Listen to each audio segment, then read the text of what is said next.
Bitter people always have a bad company of gossipers. That is my point number 2. My point number 2 of the lesson, part 13 of the book of Esther. And what does it say?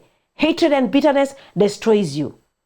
Now, my point number 2, bitter people always have a bad company of gossipers. Ukitaka kuangalia watu wanaoishi na uchungu, wanaishi na watu wabaya wa kusengenya.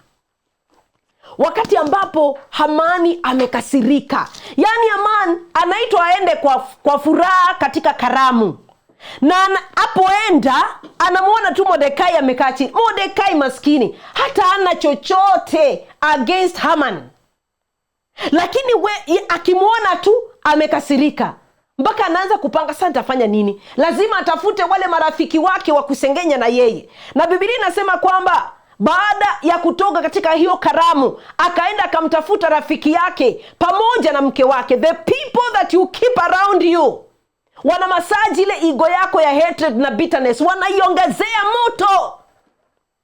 The company that you keep will continue igniting your hatred and bitterness, and they drive you to destruction.